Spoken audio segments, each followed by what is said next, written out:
din po, Sir Art. May question lang po ako, actually 2 questions as well.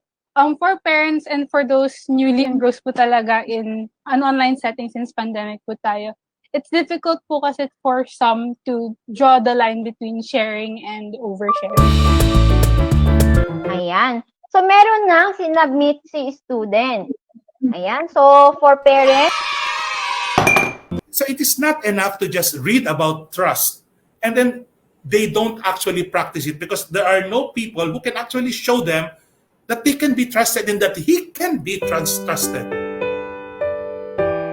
At the end of the day, bilang isang guro, kaya natin to be fruitful and productive Kaya sa ating ating mga trabaho ang bilang kanyang guro. Rule? Gusto ko lang din i-comment yung speaker natin, Doc. Parang saktong-sakto yung topic para kasi wala akong makitang bakas ng stress. Correct! Diba? Knowing Napakaganda ni Doc.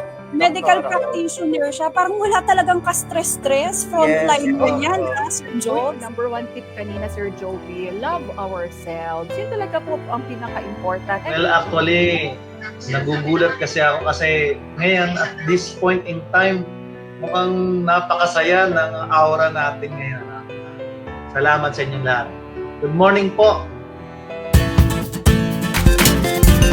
Ang food processing ay malawak, no? Marami po siyang klase. Yung itatakil natin ngayon is only part. Okay po. Ano malalaman kung bangus tinapa ay legit na dagupan or hindi?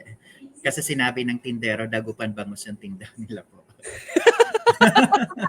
Correct. Actually, yan Napakahirap naman ang tanong ni Ma'am Kay. Shoutout sa iyo, Ma'am Kay Kilatan. Tandaan nito ay pwede mong i-process yung idea mo part-time or full-time. Pagigilan mo yung entrepreneurship. Pwede kang kumita from it, di ba? Ma'am Sandra Gali, congratulations! Napakagaling po. Power! So, ayun. So, meron pang possibility na pwede kang kumita doon. So, double na profit. Diba? So, ayun. Yes. Comment, Ma'am Sandra. Oo! Yan ang trend ngayon, di ba? Yung vlogging, talaga naman!